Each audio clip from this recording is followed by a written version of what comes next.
Goeiedag, mijn naam is Evan, ik ben immigratieprocureur here in America, en ik wil jou helpen om immigratiewet te verstaan. Now, I've received an answer from Amerikaners, and let me be clear right from the beginning before I get into anything else. They have been a great organization. They have been very responsive to all of my emails and questions. They've really left nothing on the table question-wise for me, and I found them to be nothing but attentive, respectful, and a great organization, and I love what they're doing. And I've even offered to them anything that I can do to help on my end. Please let me know, because I can use this platform to disseminate information. So I wanted to make that clear, because if anyone does have a problem with them, understand that's not my position. I think they're great. I love the work they're doing.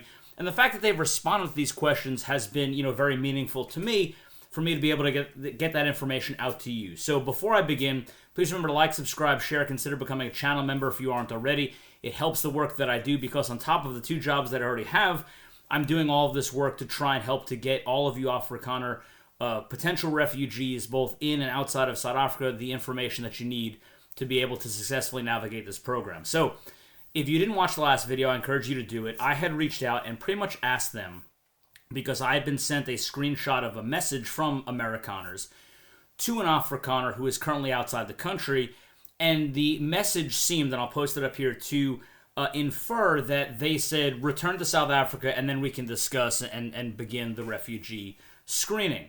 And my question to them was, in everything that I know about immigration law and policy and the rules and procedures and definitions and all of the standards that are used in both refugee programs and asylum programs, returning to the country in which you fear persecution has always been a kill shot for any of these programs. Because how can you articulate a well-founded fear of future persecution if you return to the place where that persecution has been happening when you've already fled?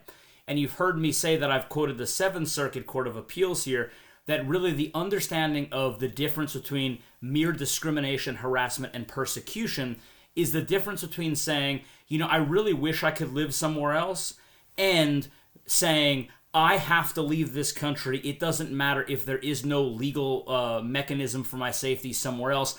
I just simply need to get out of here regardless of what the repercussions immigration law-wise might be. So this idea of returning has always been very troubling to me. And, I understand that. And we made clear a couple of videos ago, and now it's clear on the U.S. Embassy in South Africa's website, that this program is only for people who are currently in South Africa. So I had asked them to clarify the position of this email, and I said, do you advocate for people to return to South Africa? And the email I got back said straight up, we don't advise people on returning to South Africa.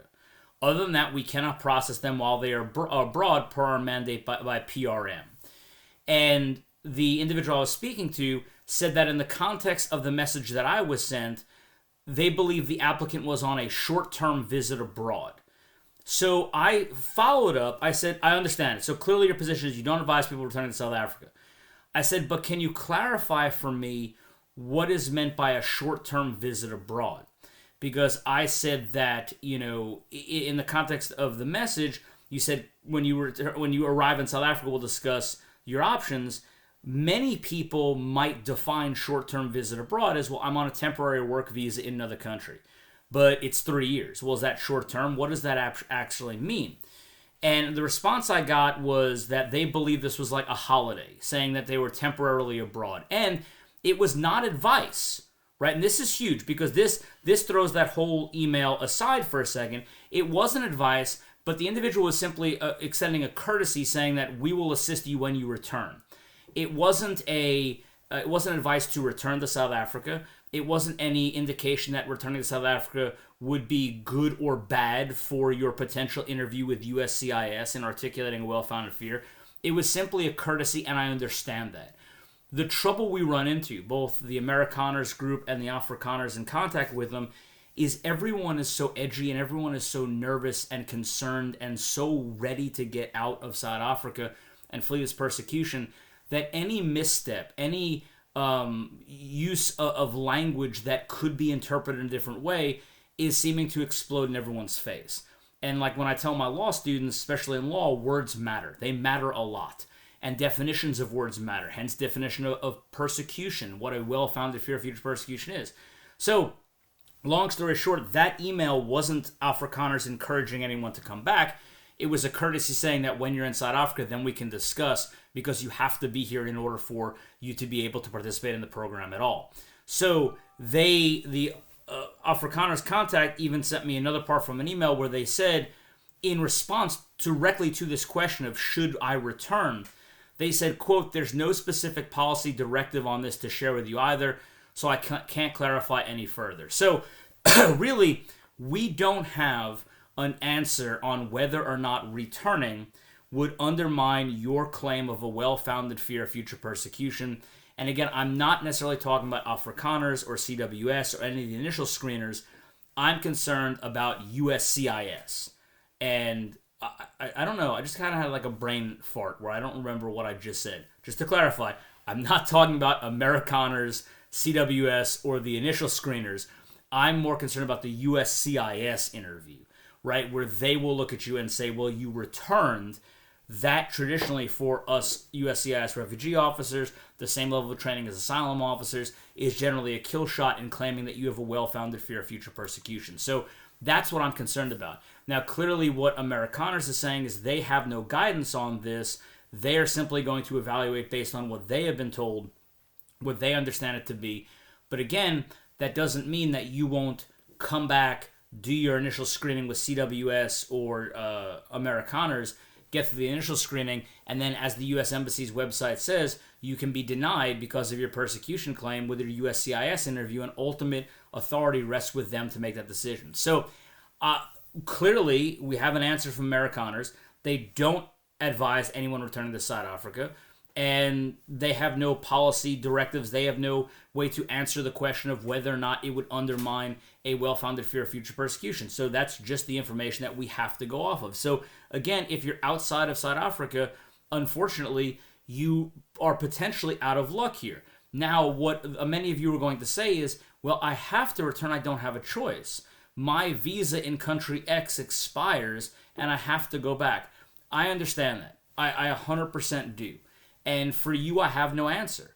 All I have advice, and not legal advice, but from a guy with a YouTube and a funny mustache, YouTube video and a funny mustache, the only advice that I can give you is be prepared to have an answer for why you returned and still have this well-founded fear of persecution, which is threats to life, liberty, assault, rape, beatings, torture, right? Why you were willing to return if that threat was hanging over your head and it's done by the government or someone the government is unable and unwilling to control.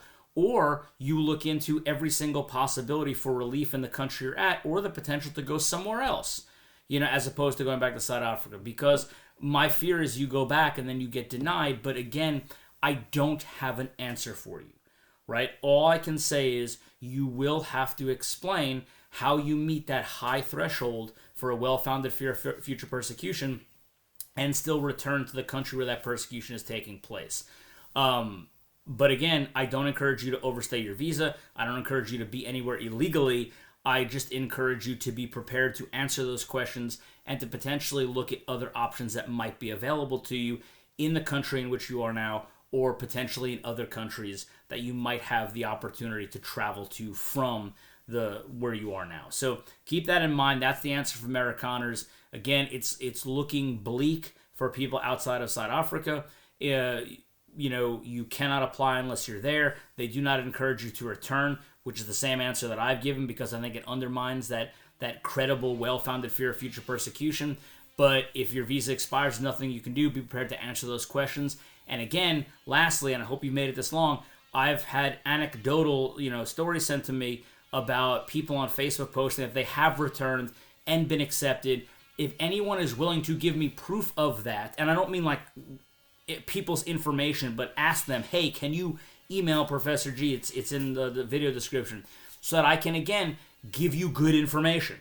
My goal is to get Afrikaners who want to leave out of South Africa to also help Americans here understand the plight of the Afrikaner, and to also fight for Afrikaners who want to remain to be safe and happy in their native country. So that, getting the right information out to you is what's most important to me. So if you have that information, please let me know. But other than that, please remember to like, subscribe, share, and I'll see you for the next video.